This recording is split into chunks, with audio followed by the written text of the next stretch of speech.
Baik, bismillahirrahmanirrahim. Assalamualaikum warahmatullahi wabarakatuh. Waalaikumsalam warahmatullahi wabarakatuh. Asyhadu an la ilaha illallah wa asyhadu anna Muhammadan abduhu wa rasuluh. Allahumma arinal haqqa haqqan warzuqna ittiba'ahu wa arinal batila batila warzuqna ijtinabah. Rabbi sholli sadri wa yassir li amri wahlul 'uqdatam min lisani yafqahu qawli. Raditu billahi robba wa bil islami dinan wa bi Muhammadin nabiyyan wa rasulah rabbi zidni ilma wa rzuqni fahma. Alhamdulillah Bapak dan Ibu, pada kesempatan hari ini kita sama-sama bisa hadir di sini. Tentu syukur kita kepada Allah Subhanahu wa taala yang telah mempertemukan kita di sini. Insya Allah menjadi hamba-hamba yang ikhlas. Insya Allah menjadi hamba-hamba yang terus berusaha untuk menjadi penggerak-penggerak di dalam organisasi kita ini. Bagaimanapun juga apa yang sudah diberikan oleh Allah Subhanahu wa taala, Allah itu tidak hanya menciptakan kita untuk bekerja lalu mati, tidak cuma untuk itu. Tapi mesti Allah mengajarkan kepada kita, memberikan kita usia itu harus lebih dari itu, harus lebih bermanfaat sebagai khalifatullah. Salam dan salawat juga kita kepada Nabi kita Muhammad SAW yang karena beliau, karena dakwah beliau hingga Islam itu sampai di Cinere, hingga Islam itu sampai pada kita. Dan insya Allah Islam menjadi bukan saja sebagai ritual tapi juga sebagai guidance untuk hidup kita. Yang kedua, kami ucapkan terima kasih Pak Ustadz sudah hadir di tempat kami. Ini beliau ini adalah Ustadz termasuk yang pionir di PRM Cinere. Saya belum lahir mungkin istilahnya gitu ya. Saya masih Mas Faisal gitu kan, bikin motor itu di apotek Cempaka Pak ya. Luar biasa ya, tapi memang seiring berjalannya waktu mungkin jamaah-jamaah yang sepuh-sepuh sudah mulai banyak. Dan tadi juga jam 8 saya dapat info dari Bu Imam, Pak Imam tadi sore operasi usus buntu. Jadi ini kayaknya beritanya mendadak ya, karena mungkin sudah besar gitu. Istri saya pernah operasi usus buntu juga. Itu begitu dicek sudah besar gitu Ustaz, itu harus saat itu juga harus langsung karena kalau enggak dia meledak. Dan meledak itu bahaya ke organ yang lain, sehingga harus dieksekusi saat itu juga. Nah, karena apa, dari hari Selasa dan Rabu kemarin Bu Imam, Pak Imam itu masih oke gitu untuk hadir gitu. Tapi kok jam 8:05 tadi Bu Imam menyampaikan seperti itu. Ya mudah-mudahan Pak Imam segera disehatkan lagi ya, dengan usia beliau yang sudah 79 Ustaz, yang mengalami ada operasi insyaallah. Kemudian yang ketiga, kami juga ucapkan terima kasih kepada Bapak dan Ibu yang sudah ada di sini. Alhamdulillah, juga para jamaah yang ada di streaming. Insyaallah kita akan selalu simpan semua kajian-kajian kita di PRM Cinere ya. Terima kasih juga yang sudah menyampaikan banyak saran khususnya terkait dengan aktivitas di PRM Cinere. Dan yang berikutnya kami juga mengucapkan terima kasih kepada manajemen di Masjid Fathul Khotimah. Di sini ada Pak Ari, juga ada Pak Adit nanti ya. Insya Allah akan bersama-sama kita juga untuk bisa lebih menggairahkan PRM Cinere nanti menjadi anggota PRM Cinere.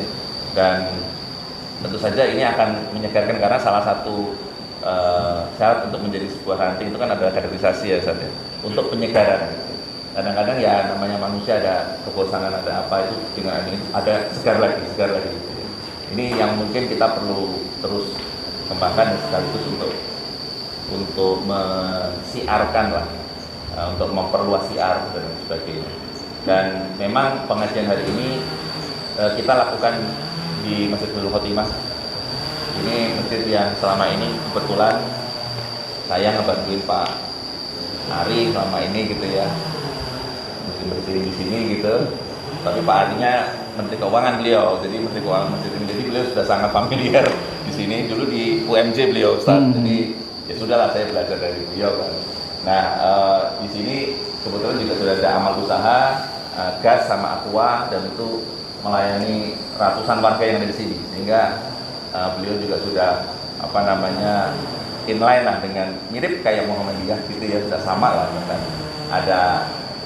Ada ibadahnya tapi juga ada amal usahanya. Makanya terus sudah Pandi juga pernah ke sini Ya itu fotonya masih ada di belakangnya tulisan kajian ilmu, tapi nggak tahu biasanya ngadepnya ke sini tuh kajian. Pak Din. Tapi di belakangnya itu sudah tulisan Pak Din itu waktu itu ke sini, dan beliau memang menginginkan, bahkan SD di sini Pak Ustadz itu kita diminta untuk masuk ke dalam Muhammadiyah, Masjid Husnul Khotimah, yang masjid yang dimiliki oleh masjid ini. Sekolah yang dimiliki oleh masjid ini. Tapi kebetulan karena agak setelah kita analisa, mungkin kami belum mampu ya. Bahkan waktu itu PRM-nya Pak, kita mau switch ke PRM Pondok Labu, PRM-nya Pak Din, tapi ternyata belum mampu juga. Akhirnya ya sudah, sementara ini swadaya dengan kondisi yang ada dibantuin sama Bu Umi. Bu Umi juga di Muhammadiyah Cinere, tapi bukan atas nama Muhammadiyah Cinere-nya dulu. Karena kita kebetulan juga lagi konsentrasi ke sekolah yang sekarang lagi dibina oleh PRM.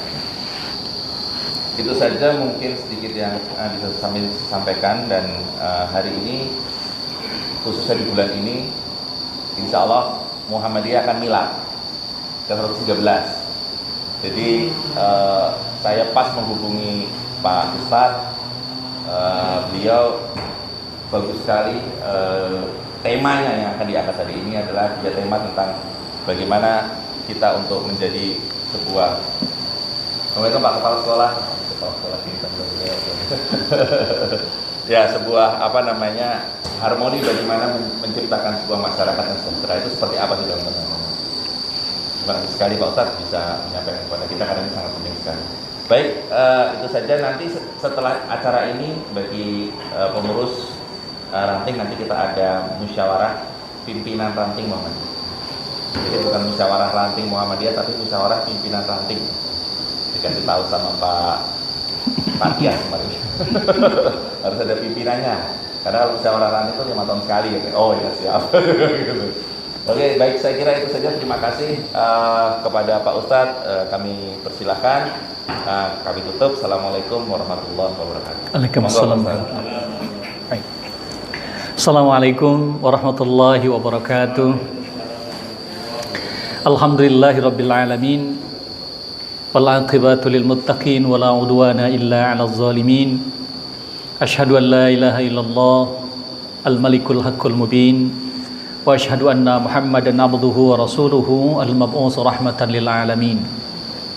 Allahumma salli wa sallim wa barik ala hadzal nabiyil karim nabiyina Muhammadin sallallahu alaihi wasallam wa ala alihi wa ashabihi wa itba'ihi ila yaumiddin, amma ba'du.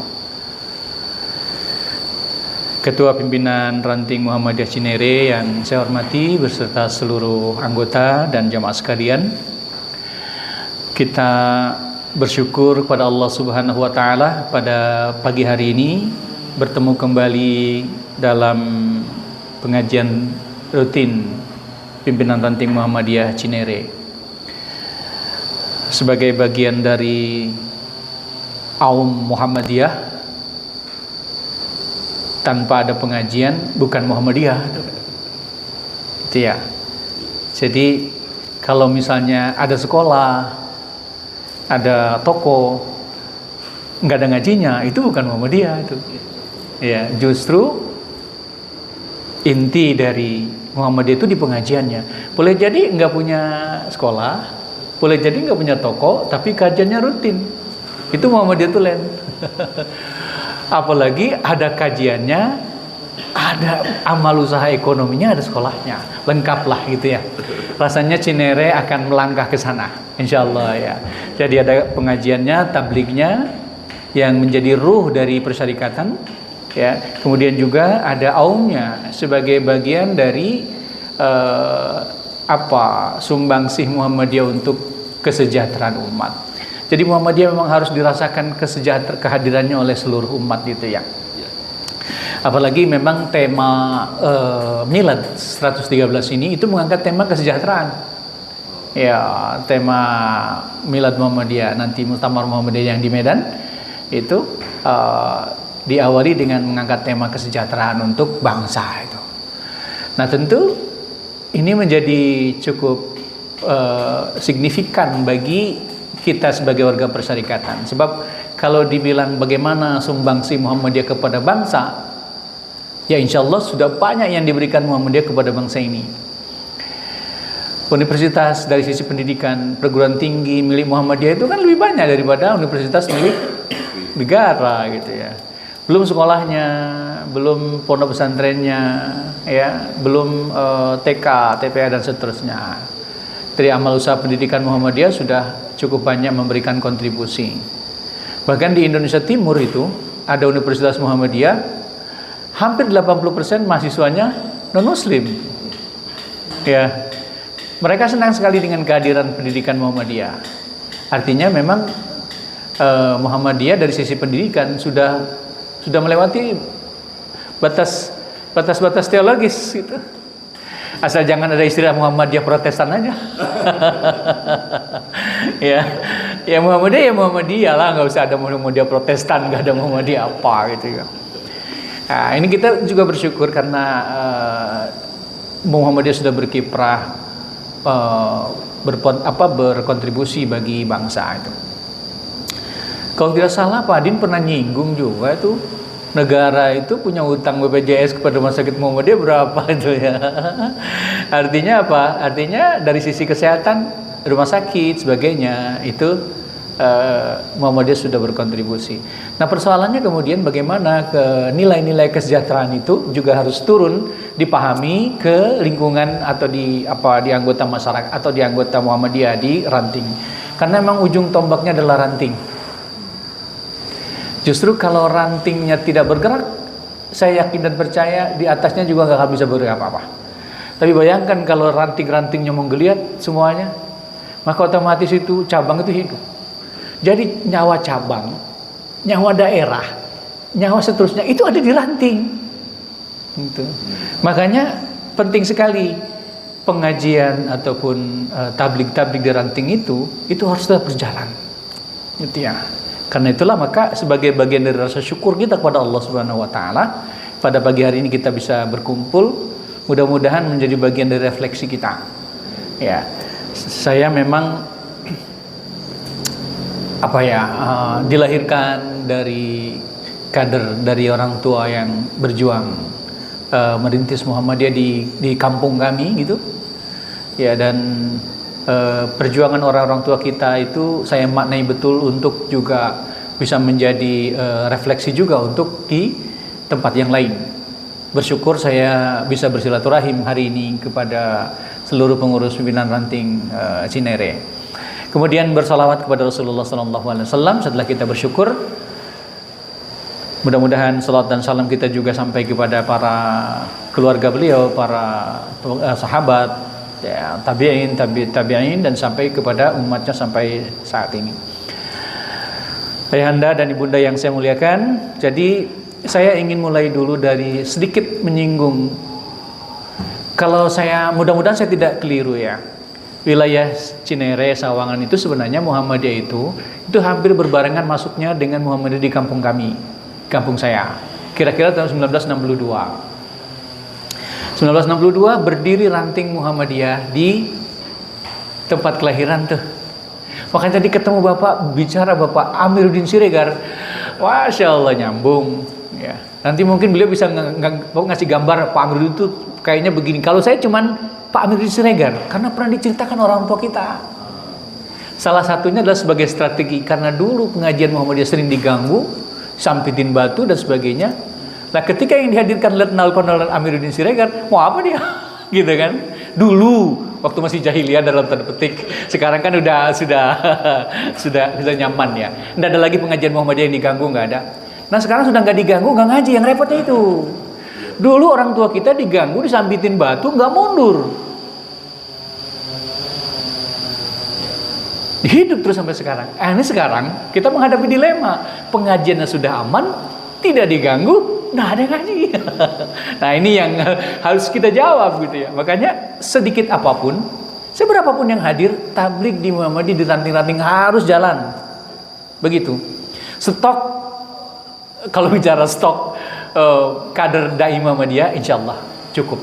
Ya, jadi kalau misalnya kita minus kader nih untuk yang kader Mubalik Muhammadiyah terus dipupuk di daerah. Ada pelatihan, ada apa, insya Allah gitu ya. Nah, 1962 itu Muhammadiyah hadir di sekitaran Rawadenok itu dari Senayan. Padahal tahun 1953 itu sudah ada Muhammadiyah di Kukusan. Nah, Muhammadiyah di Kukusan tahun 1953 sudah ada. Almarhum Allahyarham Kiai Haji M. Usman. Antara Kukusan dengan Rawadenok kan dekat. Tapi justru baru nyambung Muhammadiyah itu tahun 1962. Itu justru bukan langsung dari Pondok Cina, tapi dari Senayan. Itu ceritanya unik, Pak. Jadi gini, tahun 1962 Indonesia jadi tuan rumah SEA Games. Nah, orang-orang di Senayan, di dekat kampung Senayan itu direlokasi karena akan dijadikan kampung atlet. Orang-orang Muhammadiyah di Senayan pada bubar tuh, cari tempat baru kan. Ada yang pindah ke sini, ada yang pindah ke situ. Nah, kebetulan ada orang Rawadenok menangani proyek rumah. Salah satu yang ditangani adalah namanya Pak Matarun. Pak Matarun itu pengurus Muhammadiyah cabang Senayan. Bikin rumah beliau di Tebet. Yang garap adalah orang Rawadenok. Ini hebatnya Pak Matarun ya. Mungkin jadi pelajaran buat kita. Karena memang kader Muhammadiyah ternyata dari mana-mana ngaji semua, Ustaz. Ngaji semua. Jadi kalau habis sholat zuhur, itu dikumpulin. Beliau ngasih kultum. Nyampein materi agama. Bayangkan, kuli bangunan, sholat zuhur, diajak ngaji sama beliau tuh. Itu cirinya orang Muhammadiyah begitu. Nah, namanya Pak Zakaria. Didengerin kajiannya Pak Matarun itu. Adik kandung Pak Zakaria itu sudah jadi ustadz karena lulusan pesantren. Kok yang disampaikan Pak Matarun ini kok sama ya yang disampaikan oleh saudaranya gitu. Mula-mula dirasakan aja tuh. Tapi lama-lama nggak tahan juga nih Pak Zakaria tuh. Nanyalah dengan Pak Matarun, Pak, ini apa yang ilmu agama ataupun praktik-praktik agama yang diajarkan Bapak ini kok sama dengan yang diajarin saudara saya ya? Gitu. Memang gimana? Ceritalah. Kata Pak Matarun, nah itu yang diajarkan oleh saudara Anda itu sejalan dengan praktik ibadah dan pemahaman agamanya Muhammadiyah. Muhammadiyah itu apa toh Pak? Nanya kan? Nah, akhirnya dijelasin. Tertariklah ini Pak Zakaria itu, ngobrol lah dengan saudara-saudaranya di Rawadenok. Haji Jailani, engkongnya Haji Ali, ketua pimpinan daerah. Haji Jailani, Pak Zakaria, dan satu lagi Rahid namanya itu. Ngobrol lah. Nah, waktu itu saudara kandung Pak Zakaria ini sudah menyampaikan ajaran agama dan terhimpun dalam perkumpulan lokal namanya Himpunan Penyiaran Islam, HPI. Mereka punya wadah, punya organisasi namanya HPI. Semangatnya sama, ar-ruju ilal Qur'an wa sunnah, kembali kepada Al-Qur'an dan Sunnah. Maka waktu itu mereka sudah tidak lagi melakukan amaliyah yang bagaimana dulu beliau dapat di pesantren, tapi sudah masuk ke pemahaman yang sekarang kita praktikan bareng-bareng itu. Nah, udah kalau begitu, undang Pak Matarun, datengin ke Rawadenok, kita belajar tentang Muhammadiyah. Maka didatangin, Pak Matarun menyampaikan materi tentang Muhammadiyah. Akhirnya diputuskanlah, ya sudah sekarang kita bubarkan HPI, kita bergabung dengan Muhammadiyah. 1962. Terus sama ternyata, saya ketemu dengan Pak Abdurrahman, mungkin Bapak kenal Pak Abdurrahman, tokoh Muhammadiyah yang masih ada di Cipayung, di Sawangan itu. Beliau cerita juga tentang Pak Amiruddin Siregar itu. Nyambunglah saya. Emang saya lagi nulis buku, ketemulah. Gitu kan. Akhirnya ketemu. Saya yakin juga memang wilayah daerah sini, Meruyung Cinere itu satu ini. Karena Ustadz Awab itu, Allahyarham, yang saudaranya Pak Zakaria itu, itulah orang yang menggerakkan dakwah pembaruan sebelum Muhammadiyah.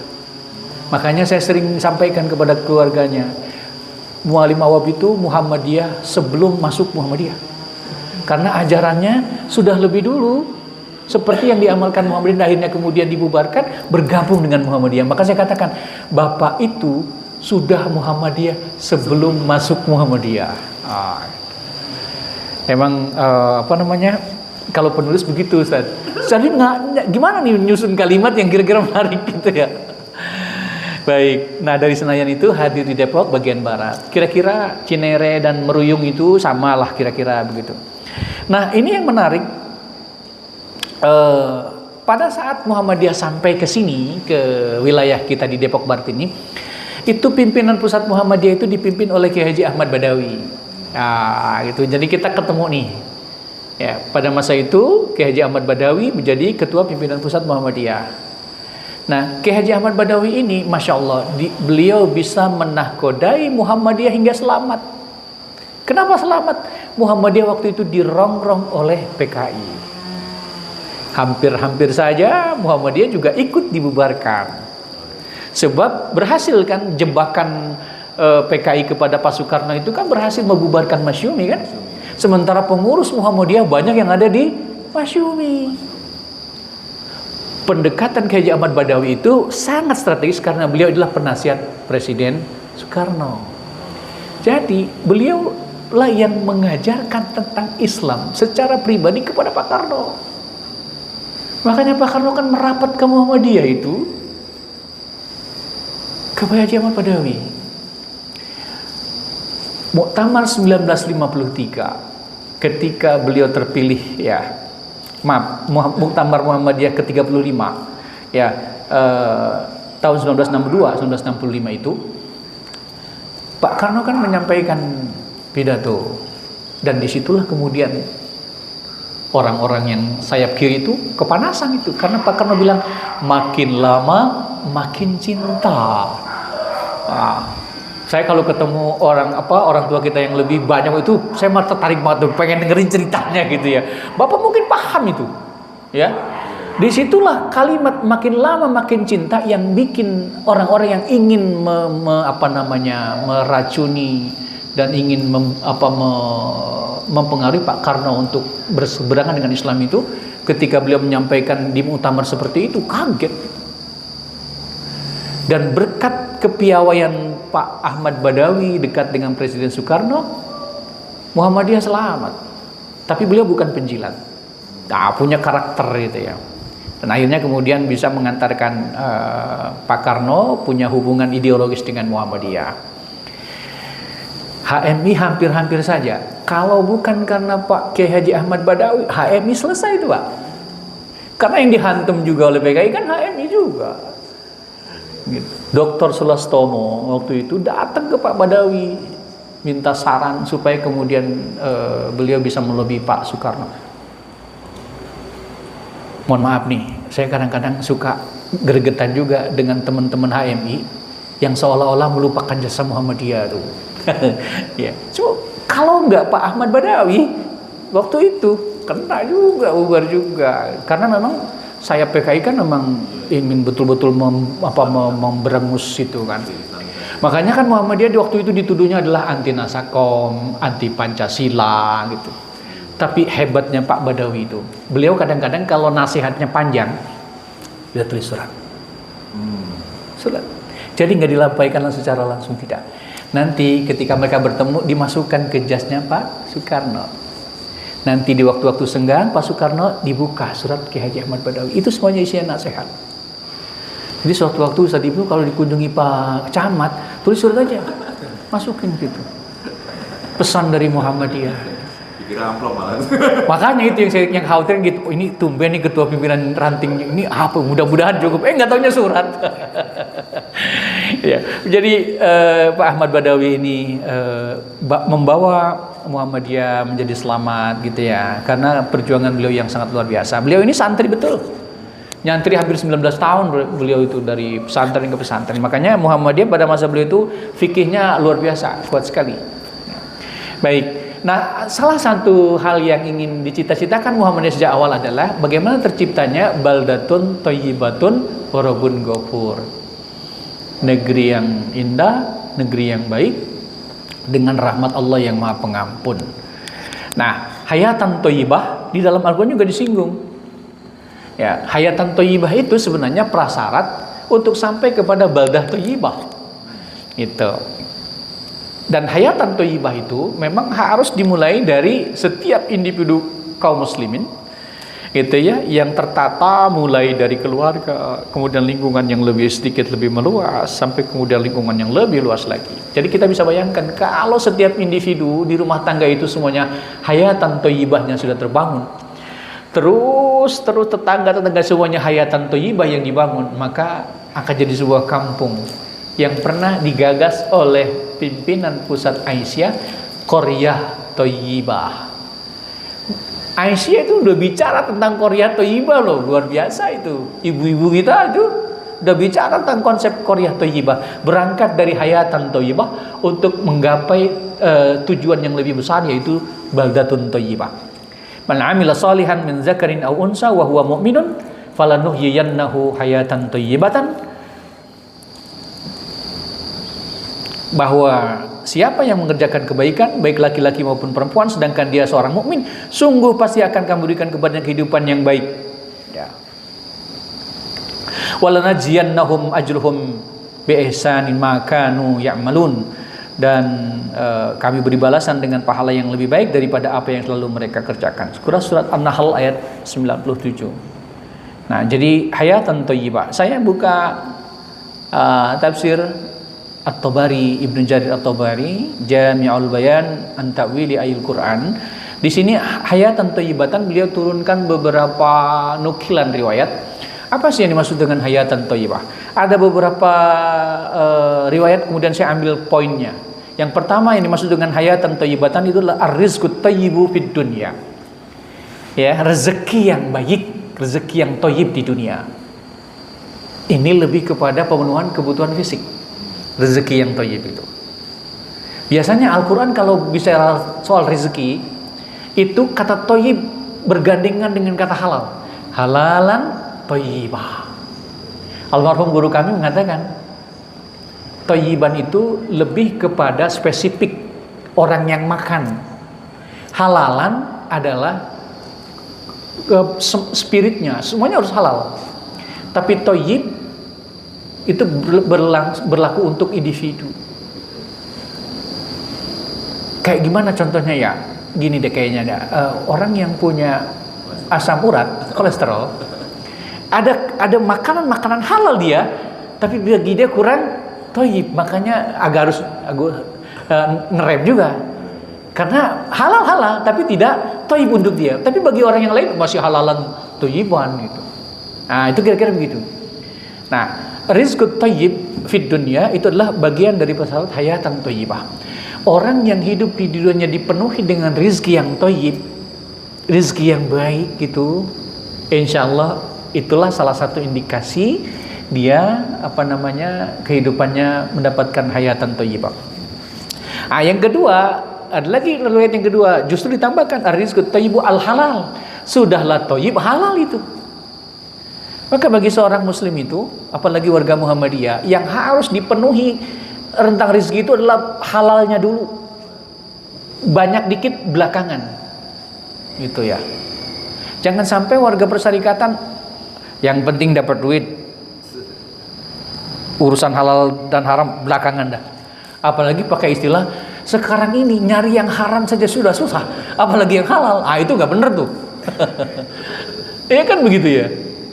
Nah, sementara kita yang namanya halal itu menjadi patron yang nggak bisa ditawar. Gitu. Ya, walaupun mungkin sedikit hasilnya, tapi halal itu lebih jauh menenangkan dan selamat daripada banyak tapi haram. Jangankan yang haram, yang subuhat saja kita harus hati-hati.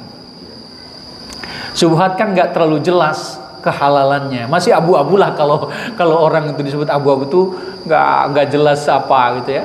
Nah itu ada juga hal-hal yang syubhat yang harus kita hindari, apalagi yang jelas-jelas haram. Kemudian hayatan thayyibatan juga dimaknai sebagai ya'kulu halalan wa yalbasu halalan. Makanannya halal, pakaiannya juga halal. Nah, dulu ada riwayat ya. ada orang mengangkat tangan tinggi-tinggi di depan Ka'bah, berdoa tinggi sekali, khusus sekali, tapi kemudian doanya tidak diijabah oleh Allah Subhanahu wa taala, terhalang. Ya. Terus ada yang bertanya, kenapa terhalang? Bagaimana Allah akan menjawab doa-doanya? Sedangkan makanan yang masuk ke dalam dirinya itu dari yang haram, pakaian yang melekat di badannya dari barang yang haram. Jadi sesuatu yang terindikasi tidak halal, baik dari makanan, minuman, dan pakaian yang dikenakan seseorang, menghalangi doa-doanya diijabah oleh Allah Subhanahu wa taala. Jadi ngeri kita kalau seandainya makanan kita haram, pakaian kita haram, ibadah kita gimana? Doa kita gimana? Sedangkan kita selalu minta kepada Allah Subhanahu wa taala supaya betul-betul kita selamat dari perkara-perkara yang justru akan menghalangi kita dari mendapatkan kebahagiaan hidup di akhirat. Ada sebuah riwayat singkat, la yadkhulul jannah lahmun nabatun min sukhtin. Sukar masuk surga, bahkan tidak akan masuk surga orang yang dagingnya tumbuh dari barang-barang yang haram. Kemudian al-qanaah, orang yang hidupnya qanaah, itu salah satu bagian dari indikasi hayatan thayyibah. Qanaah itu merasa ridho dengan yang Allah berikan saat itu. Ya sudah, inilah yang Allah berikan kepada kita, ini yang terbaik. Itu qanaah. Ya. Jadi kalau orang tua kampung saya itu memberikan penjelasan qanaah itu dengan bahasa-bahasa yang kita pahami. Qanaah itu begini, kamu makan yang ada di piring kamu itu yang kamu syukuri, jangan nengok piring orang. Gitu. Sebab kalau nengok piring orang, kalau justru kualitas makananmu yang lebih rendah dari piring orang, yang terjadi justru tidak ada syukur kan? Kalau yang di piring kita cuma ada nasi putih, ikan asin, ada sambal, ada lalap, ada sayur asam, lengkap lah. Itu. Jangan ngelirik yang di atas. Aduh, dia ada sotonya, dia ada satenya, dia ya selesai itu, rasanya jadi kurang nikmat itu. Terima apa yang ada di piring kita dan syukuri dari apa yang Allah berikan kepada kita. Itu qanaah. Makanya Rasulullah ngajarin kalau urusan rezeki itu, unzur man asfala minkum wala tanzur man fawqakum. Lihat yang di bawahmu, jangan lihat yang di atas. Kalau kita ngelihatnya yang di atas, yang ada hati kita nggak puas. Gitu ya. Tapi kalau yang kita lihat adalah yang di bawah, justru masya Allah, alhamdulillah, piring kita masih ada nasinya, masih ada ikan asinnya, masih ada lalapnya. No, coba lihat piring tetangga sebelah, cuma ada nasi dengan garam. Yang timbul kemudian rasa syukur.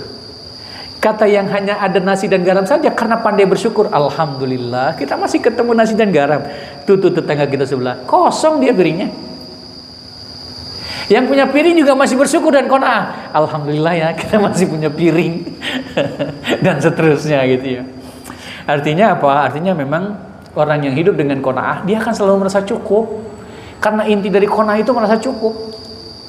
Banyak, berlebih, sedikit, cukup, itu qanaah. Tapi kalau tidak ada punya sifat qanaah, seberapapun banyaknya, tidak akan pernah cukup. Karena memang yang diukur bukan kebutuhan, tapi yang jadi alat ukurnya adalah keinginan. Nah, kalau sudah ukurannya keinginan, selesai. Makanya orang yang cerdas ketika mau berbelanja, ya itu udah nih, ini kebutuhan kita ya. Keinginan tanda silang aja dulu, jet gitu ya. Tapi kalau seandainya bicaranya udah kita jalan aja dulu, ntar yang kita di sana kita beli, gitu kan? Sampai di sana lain cerita kan? Yang tadinya nggak ada rencana malah akhirnya tekor. Nah itu jadi hayatan thayyibatan itu salah satunya adalah al-qanaah. Kemudian yang kelima, bil hayati thayyibati al hayatu mu'minan billahi amilan bi ta'ati. Ini kata kuncinya. Jadi hayatan thayyibah itu adalah dia hidup sambil memenuhi semua kebutuhannya, tapi dia membawa iman dan ketaatan. Kalau orang siapapun dia membawa keimanan dan ketaatan, itu kunci yang paling pokok orang itu mendapatkan hayatan thayyibatan. Makanya dalam satu riwayat yang dikutip juga oleh Imam Ibnu Jarir itu ada, saya temukan, al hayatut thayyibatu fil akhirah hiya al jannatu tilkal hayatut thayyibah. Jadi ujung dari kehidupan yang hayatan thayyibah itu adalah masuk surganya Allah Subhanahu wa taala. Dan masuk surganya Allah taala tidak akan bisa tanpa melalui iman, tanpa melalui amal soleh. Makanan dan minuman kita, pakaian kita semuanya dari barang yang halal, mengantarkan kita taat kepada Allah Subhanahu wa taala, yang akhirnya mengantarkan kepada kebahagiaan hidup yang hakiki, yaitu di dunia dan di akhirat. Karena itu kita nggak pernah bosan tuh berdoa. Rabbana atina fid dunya hasanah wa fil akhirati hasanah wa qina azabannar. Nah, itu udah paling luar biasa itu ya. Hayatan thayyibatan dalam satu riwayat Imam Muslim itu juga disebutkan an Abdullah bin Amr anna Rasulullah sallallahu alaihi wasallam qala qad aflaha man aslama wa ruziqa kafafan wa qanna'ahu Allahu bima atahu, rawahu Muslim.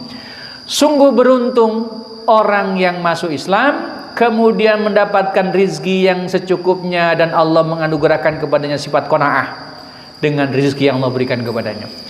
Dia masuk Islam, dia punya rezeki dan rezekinya dicukupkan oleh Allah. Itu udah disebut sebagai orang yang beruntung, aflah itu. Beruntung banget kita punya penghasilan, beruntung banget kita punya pekerjaan, kita juga Islam, kita juga mukmin. Tidur merem. Ya, sempurna itu ya. Makanya kemudian mengapa Islam itu menjadi prasyarat untuk orang kebahagiaan hidup di akhir.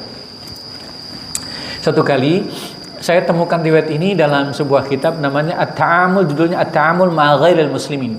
Bagaimana berinteraksi dengan orang non-muslim. Di situ ada hadis dicantumkan, Rasulullah pernah menjenguk anak muda tapi Yahudi ya. Bukan muslim. Sakit dia, anak muda ini, Rasulullah datang menjenguk. Ini menjadi dalil, menjadi istidlal bahwa kalau kita punya tetangga bukan muslim, dia sakit, kita wajib jenguk sebagai tetangganya tuh. Karena Rasulullah melakukan hal itu. Rasulullah jenguk ini anak muda Yahudi itu. Cuma di sini Rasulullah menjalankan fungsi kenabian, fungsi nubuwah.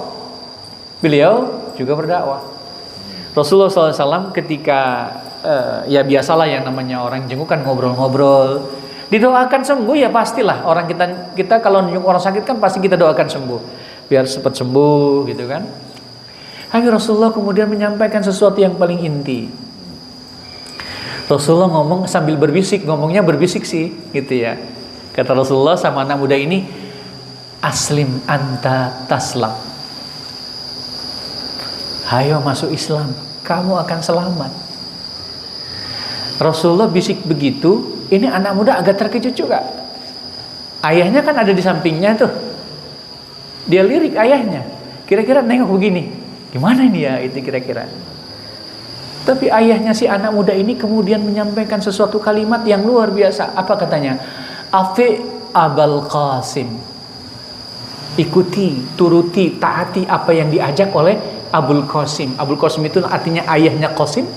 Ayahnya Qasim itu sebutan untuk Rasulullah karena Rasulullah pernah punya anak laki-laki namanya Qasim, wafat masih kecil, maka beliau disebut dengan Abul Qasim. Ya. Rasulullah punya anak 3 yang laki-laki itu.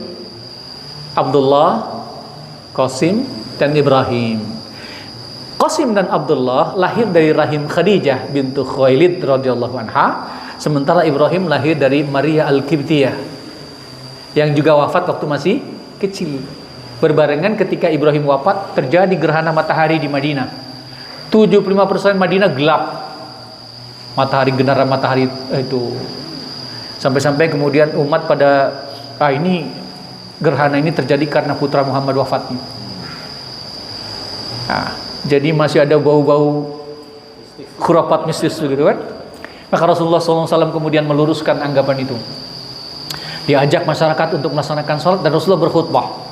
Di sana Rasulullah tegaskan, Inna syamsa wal qamara ayatani min ayatillahi la yankasifani li mauti ahadin wala li hayati.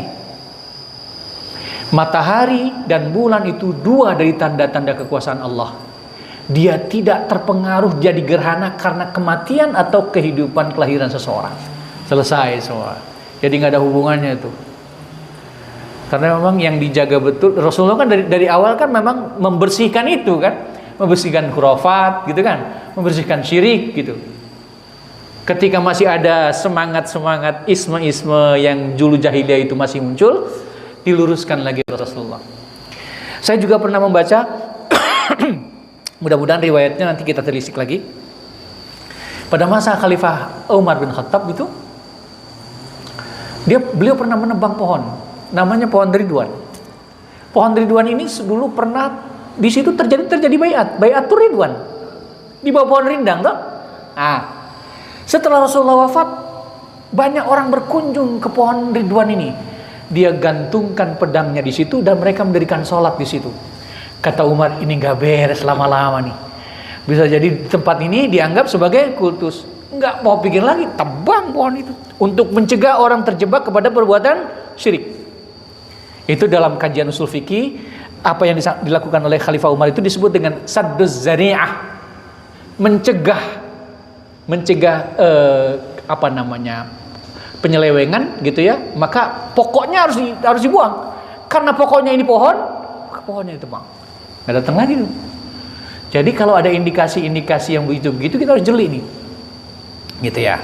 Nah, masuk Islamlah si anak muda ini setelah ayahnya bilang ati Abul Qasim, ikuti apa yang disampaikan Abul Qasim.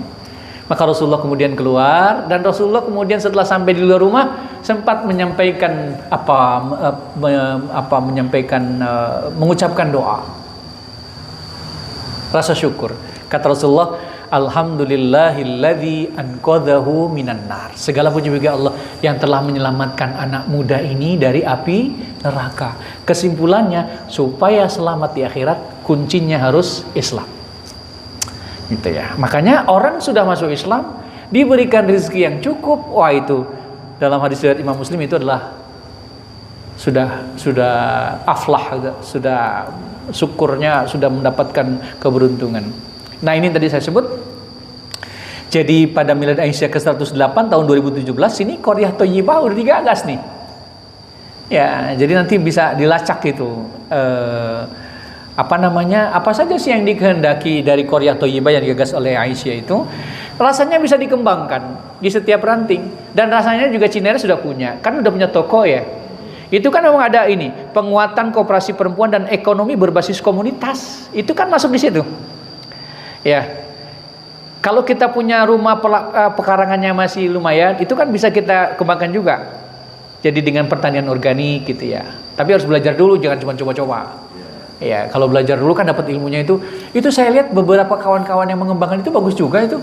Bayangkan setiap minggu dia bisa panen sawi. Yang tadinya harus mengeluarkan uang 20.000 untuk beli sawi di supermarket, nggak perlu lagi.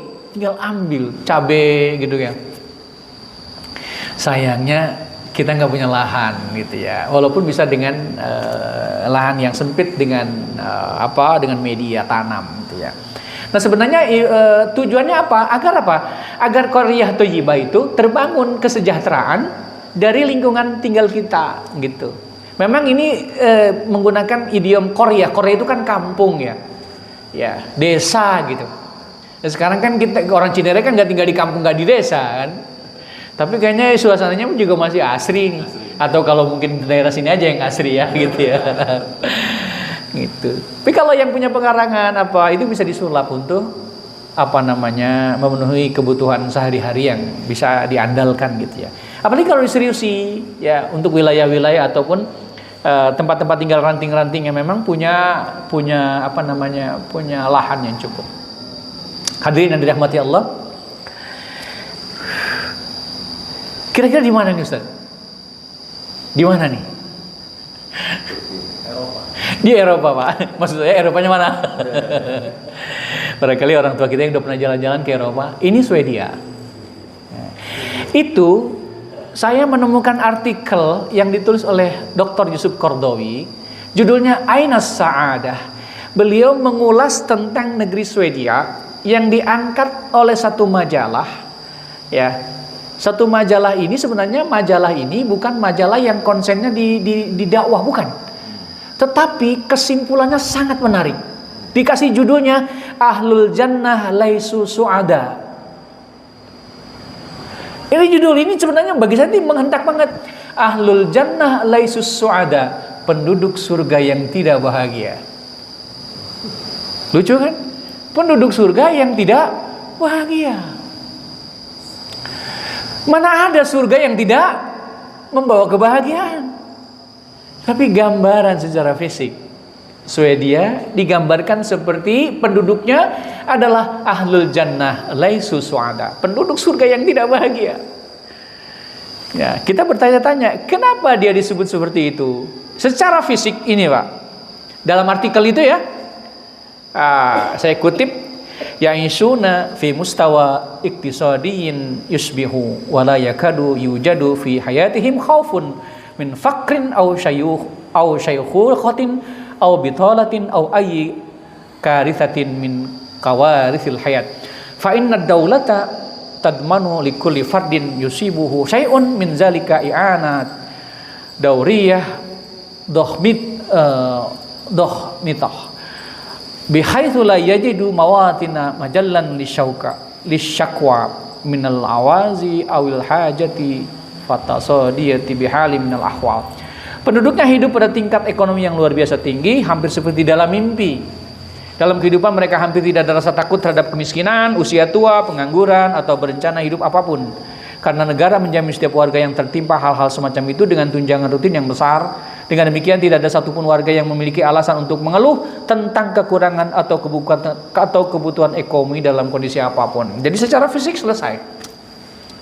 Disebutkan di dalam artikelnya Yusuf Qaradawi itu, orang itu penduduk di sana itu sudah selesai urusan ekonomi. Gitu ya. Kita lihat hak pensiun, tunjangan sakit, tunjangan cacat, tunjangan biaya hidup, bantuan perumahan, tunjangan bagi tunanetra yang dibayarkan secara tunai, serta pengobatan gratis di rumah sakit, tunjangan kehamilan yang mencakup biaya persalinan dan perawatan medis di rumah sakit, serta tunjangan tambahan untuk setiap anak yang lahir, asuransi terhadap kecelakaan kerja bersifat wajib, tunjangan pengangguran merupakan yang terbaik di dunia. Orang nganggur ditunjang, ya. Lah kita udah kerja setengah mati, lain cerita itu. Di sana pengangguran ditunjang, Pak. Tunjangan pengangguran, kemudian tunjangan tahunan sebesar 40 pound bagi setiap anak hingga usia 16 tahun. Perawatan kesehatan gratis, biaya transportasi liburan gratis hingga usia 14 tahun, dan sekolah berbiaya sangat ringan bagi anak-anak prasekolah sepanjang hari. Pendidikan di semua jenjang gratis dengan tunjangan pakaian dan biaya hidup bagi yang tidak mampu. Siswa yang berprestasi memperoleh pinjaman studi hingga 250 pound. Pinjaman untuk perabot rumah tangga bagi pengantin baru hingga 300 pound dengan bunga rendah yang dibayar selama 5 tahun. Nggak tahu kalau yang nambah sampai 4 ditunjang juga nggak tahu juga ini. Tapi yang jelas pengantin baru yang baru mau berumah tangga itu untuk perabotnya itu ada tunjangan dan dicicil 5 tahun dengan bunga yang sangat rendah. Maka disimpulkan oleh majalah itu, secara fisik orang-orang di sana seperti hidup di surga, tapi laisu su'ada, mereka enggak bahagia. Itu kata kuncinya itu. Kenapa bisa begitu? Karena mereka lebih banyak terfokus kesejahteraan secara fisik finansial saja, tidak memberikan kesejahteraan secara rohani. Nah, makanya di situ ini yang menjadi kata kuncinya. Annan nasa yuhyuna hayatan khaliqatan mustaribatan. Ya, ini konversi ke laptopnya Ustadz Binu, ada kalimat-kalimat yang agak ini ya, agak ini tulisan Arabnya. Doyiqatun tawatturun wasyaka wasuhtun, ya, wataramu wa ya'sun, dan seterusnya. Mereka hidup dalam kegelisahan dan keresahan batin, penuh kecemasan, ketegangan, keluhan, ketidakpuasan, kebosanan, dan keputusasaan. Akibatnya banyak orang melarikan diri dari kehidupan yang menderita ini melalui, nah ini ya, intihar. Mereka menemukan jalan keluarnya dengan jalan bunuh diri. Jalan yang ditempuh oleh ribuan orang untuk mengakhiri penderitaan psikologis yang menyakitkan. Rahasia di balik penderitaan dan kesengsaraan tersebut hanyalah satu hal. Nah, ini yang disimpulkan oleh majalah itu yang dikutip oleh Dr. Yusuf Qaradawi itu. Ini unik, majalah ini bukan majalah yang selalu bicara tentang iman, tapi dia bisa menyimpulkan tentang kasus di Swedia itu, ya. An-nasarra wara'a hadha syaqa yarji'u ila amrin wahidin huwa faqdanu al-iman ay iman. Jadi kenapa mereka itu? Karena hilangnya iman di dalam diri mereka. Jadi walaupun secara material fisik terpenuhi, tapi kekosongan jiwa yang sangat luar biasa. Maka kata Imam Ibnu Qayyim al-Jauzi dalam kitabnya Madarij as-Salikin, bahwa yang dimaksud dengan kesejahteraan itu adalah as-sawabu annaha hayatul qalbi wa na'imuhu wa bahjatuhu wa sururuhu bil imani wa ma'rifatullahi wa mahabbatuhu wal inabatu ilaihi wa tawakkulu alaihi. Kehidupan yang baik itu adalah kehidupan hati, yaitu kebahagiaannya, kenikmatannya, kegembiraannya dengan iman, pengenalan terhadap Allah, cinta kepadanya, kembali kepadanya atau inabah dan tawakal kepadanya. Jadi orang yang beriman itu punya tempat kembali yang menenteramkan. Sementara mereka yang hanya fisik saja tidak tahu tempat kembalinya kemana. Maka yang ada kemudian ketidakpuasan. Apalagi yang namanya dunia, tidak pernah ada itu. Ya. Apalagi kalau urusan kekayaan, nggak akan pernah ada memberikan kepuasan, karena selalu akan ada kurang. Gitu. Hadirin yang dirahmati Allah. Dulu saya pernah diikutkan dalam acara seminar. Seminar ini bersambung. Berapa kali saya ikuti itu ya. Narasumbernya adalah pakar pendidikan yang setiap bulan itu bisa setiap bulan berangkat ke Finland. Finlandia itu kan pendidikannya yang dikenal bagus ya. Beliau tuh mondar-mandir Finland itu. Pendidikannya luar biasa. Banyak kemudian orang berkiblat pendidikan itu ke sana. Tapi ada satu, bagaimana pendidikan di Finlandia yang maju itu, tapi kosong dari nilai-nilai spiritual. Sampai digambarkan, di sekolah-sekolah SMA di Swedia itu ada ruang khusus, Pak. Ruang khusus untuk menghilangkan pengaruh alkohol, mabuk.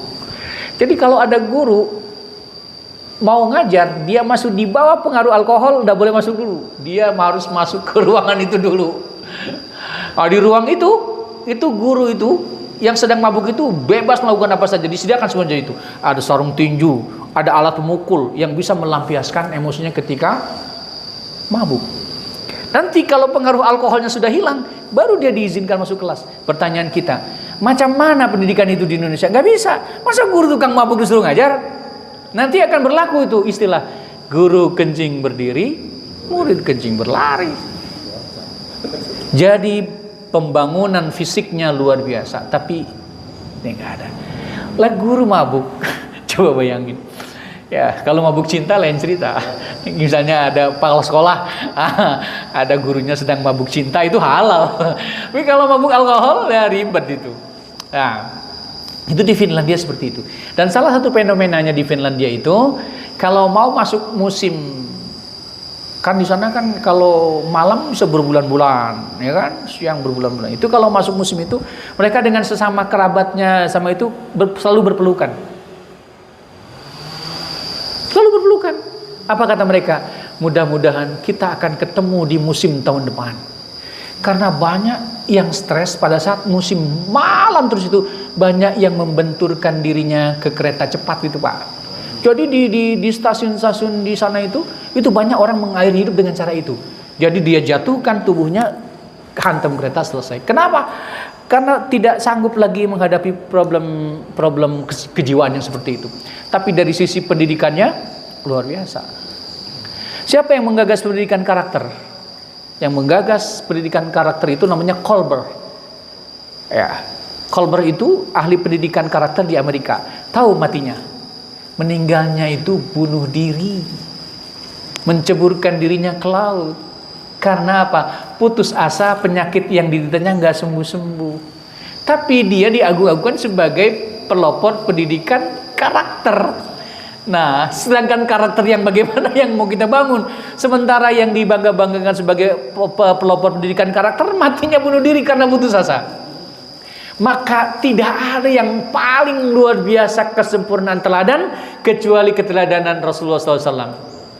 Laqad kana lakum fi Rasulillahi uswatun hasanah. Juga para sahabat. Maka kalau untuk urusan-urusan keteladanan, untuk mencari cermin, masya Allah, kita nggak akan kehabisan dari sejarah. Ini dimensi kesejahteraan menurut Islam itu. Jadi dalam Islam itu dimensi kesejahteraan itu harus ada aspek spiritualnya, ada aspek materialnya, ada aspek sosialnya, ada aspek moralnya.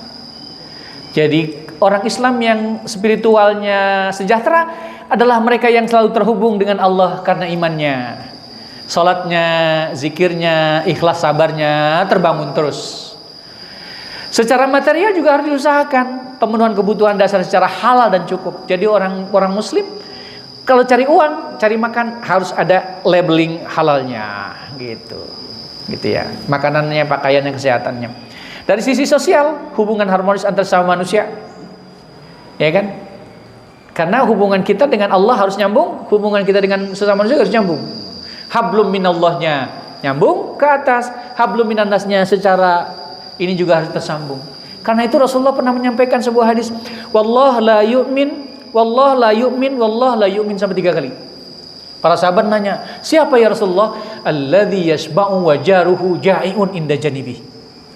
Orang yang nggak bisa tidur di malam hari karena perutnya kekenyangan, sementara tetangganya juga nggak bisa tidur karena perutnya nggak ada isinya sama sekali. Jadi dia nggak bisa tidur karena kekenyangan, sementara tetangganya nggak bisa tidur karena kelaparan. Sosialnya, moral psikologisnya, hidup dalam kedamaian tanpa tekanan batin, aman, tentram, damai, bahagia. Makanya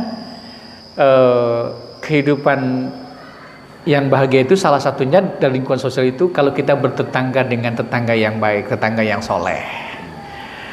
Untuk mendapatkan tetangga yang soleh, caranya adalah jadilah diri kita sebagai tetangga yang baik, gitu. Jangan kita menuntut tetangga gue kagak bener banget ini, tapi diri kita sendiri juga baik, gitu ya. Makanya kemudian menjadi bagian yang terpenting juga kita bisa menyambungkan hubungan dengan kanan kiri kita. Kalau kita hidup tenang dengan tetangga yang baik, secara psikologis kita akan menjadi sehat. Nah, sekarang kita sedikit mundur. Bagaimana dulu sejarah Islam itu melahirkan tokoh-tokoh yang berhasil memberikan kesejahteraan secara materi. Kalau kesejahteraan secara rohani kita udah selesai.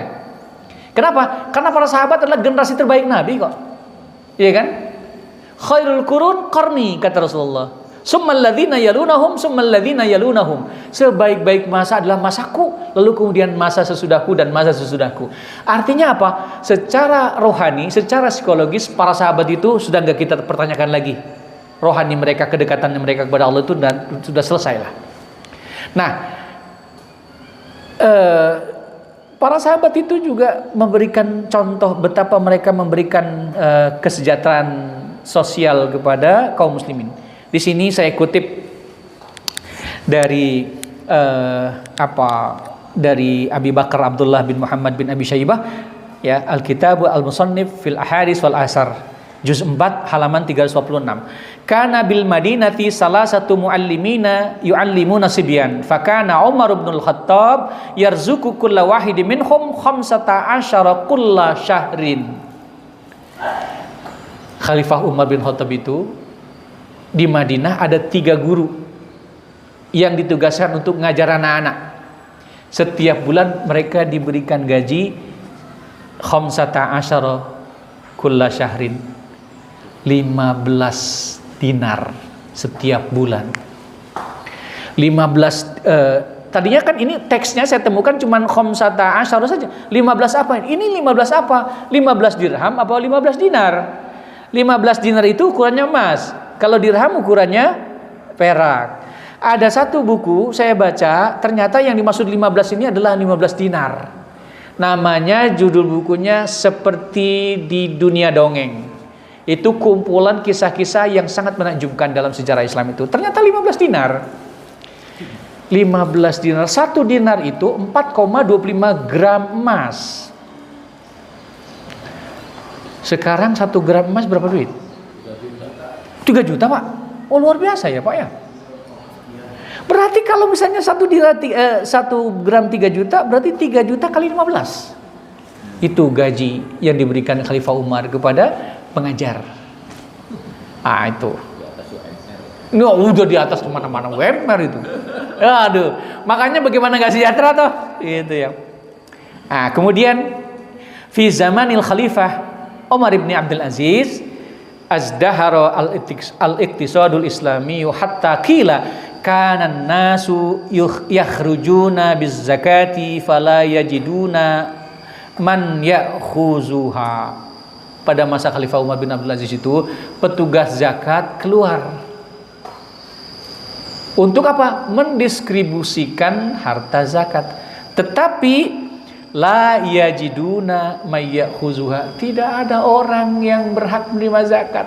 Enggak ada yang kenapa? Karena tingkat kemampuan sudah seperti itu. Ada harta zakat, bingung mau disalurin kemana? Karena tidak ada orang yang udah butuh zakat lagi. Jadi semuanya mustahik. Artinya apa? Tingkat kemakmurannya yang sangat luar biasa. Sampai-sampai Khalifah Umar bin Abdul Aziz pernah minta apa? Tolong sebarkan itu gandum di atas gunung-gunung. Sebarkan gandum di sana. Karena aku tidak ingin jangan sampai ada burung pipit yang tidak mendapatkan makan pada masa Umar. Bayangin tuh, jadi yang dipikirin itu sampai burung pipit, burung peking gitu ya. Makanya kita sungguh sedih ketika ada orang yang kemudian kedengaran sudah beberapa hari nggak makan, ya, yang katanya tinggal di negara yang yang gemah ripah loh Cinawi, yang tongkat dilempar jadi tanaman, ya, tapi itu di negeri Konoha sana. Ya, nah ini, jadi dulu ada di masa awal Islam itu, terutama di masa Daulah Bani Abbas itu ada namanya Bimaristan. Bimaristan itu rumah sakit, Pak. Itu. Saya membaca penjelasan tentang rumah sakit pada saat itu, Masya Allah, luar biasa rumah sakitnya. Salah satunya adalah betapa di rumah sakit itu disediakan berbagai macam fasilitas, sehingga kemudian memberikan psikologis si penderita itu cepat sembuh. Nah, salah satunya adalah pertama rumah sakitnya gratis, yang kedua keluar dari rumah sakit diberikan uang saku sama rumah sakit.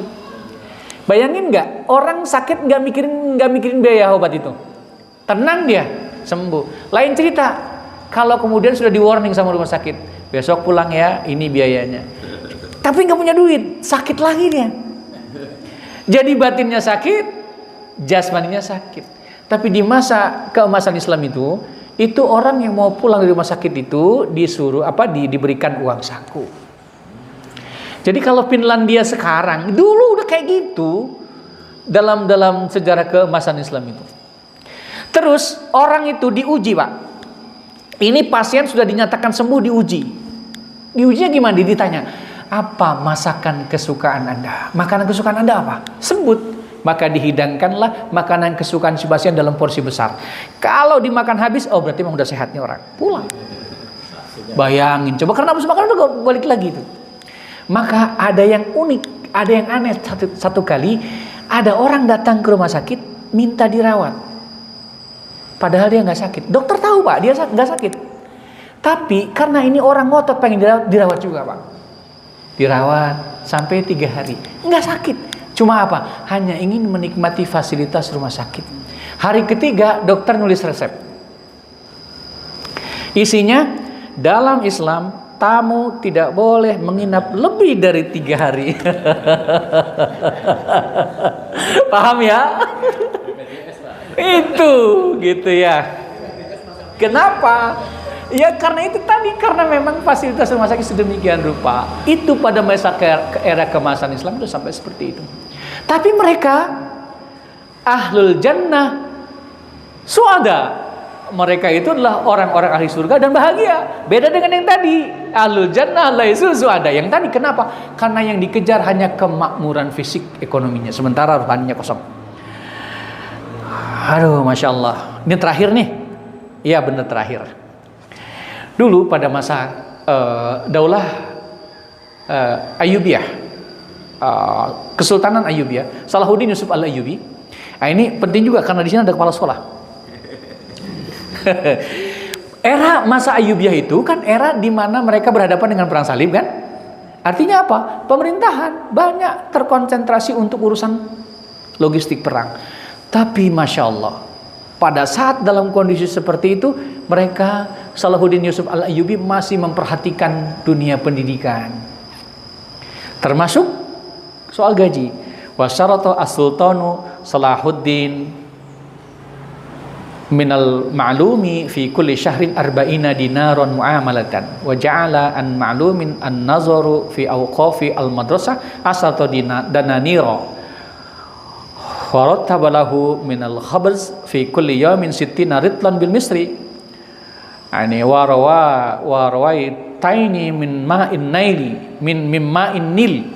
Dan Sultan Salahuddin menetapkan baginya pengajar, gaji bulanan seorang pengajar itu sebesar 40 dinar. Nah, kalau kita konversi 40 dinar tadi dengan 3 juta satu itu berarti ya 40 kali 3 juta. Berarti sekitar 120 juta gajinya guru. Gajinya guru. Itu masih perang tuh. Masih harus berhadapan dengan tentara salib. Kemudian 10 dinar untuk tugas pengawasan terhadap wakaf-wakaf sekolah. Gitu. Masih juga diberikan jatah roti harian sebanyak 60 ritel Mesir, sekitar 30 kg. Kalau kita dikasih roti besar 30 kg, itu satu bok kayaknya ya. Itu sehari itu. Menunjukkan apa? Menunjukkan betapa tingkat kemakmuran itu bisa sampai sedemikian rupa sehingga pengajaran dan pembelajaran guru tidak memikirkan apa? Tidak memikirkan hal-hal yang sifatnya kebutuhan itu karena sudah dijamin sama negara.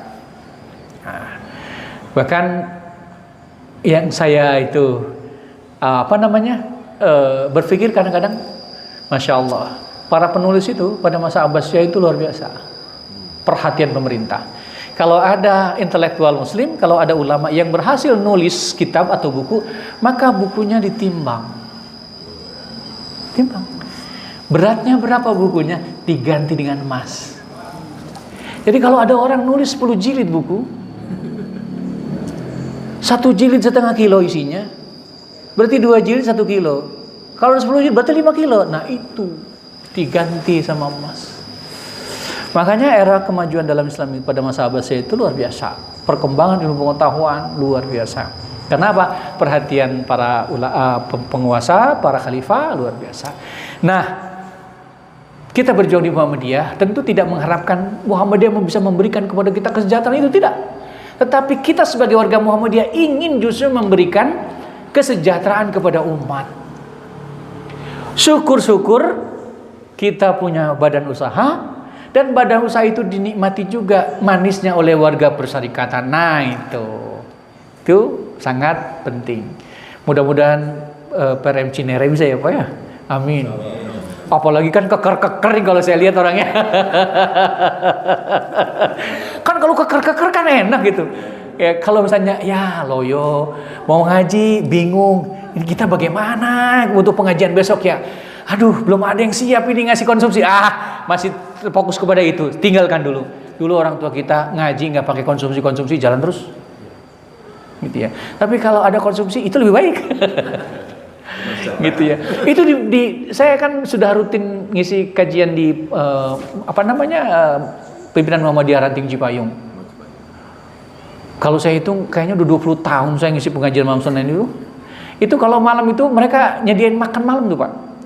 Maka saya nggak pernah turun-turun badan saya. Karena makan malam di sana dikasih terus itu ya.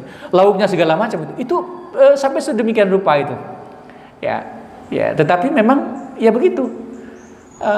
Ternyata Rasulullah SAW ketika mau mengajarkan Islam kepada awal pertama kali ke papaman-papaman beliau itu diundang ke rumah. Rasulullah nyediain makan tuh. Jadi memang ngaji sama makan deket banget itu urusannya ya. Gitu. Ya mudah-mudahan apapun yang kita tidak Peranting punya karakteristik sendiri-sendiri.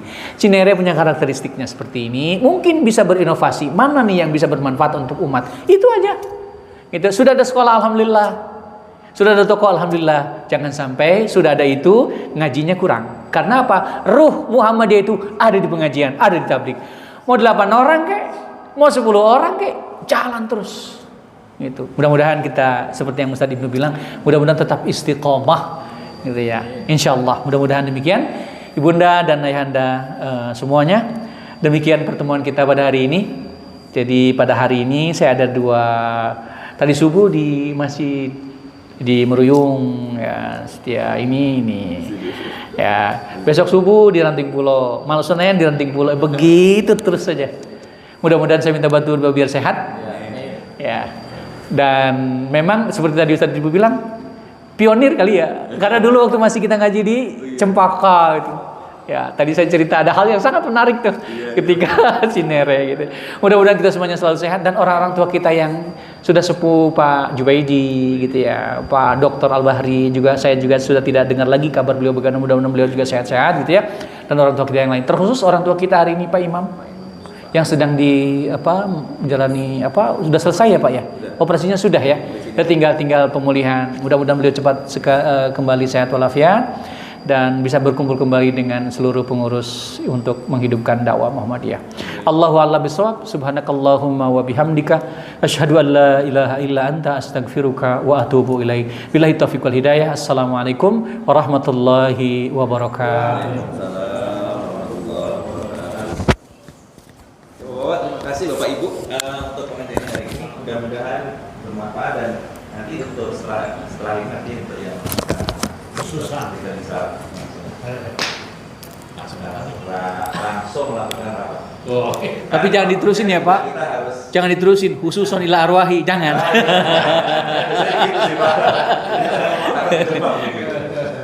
Karena di jam sini kan ada zuhur ya, jadi pesan kita supaya nggak kena waktu. Oke, saya terima kasih. Kita tutup dengan penulis.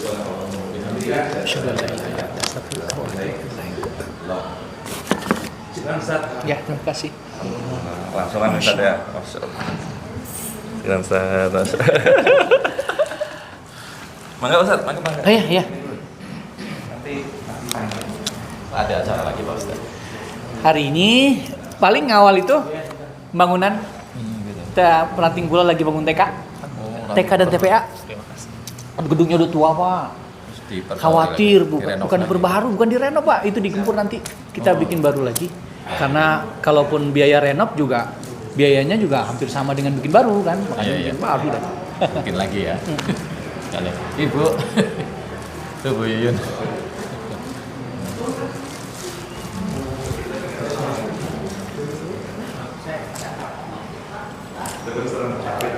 Ada TV ranting baru.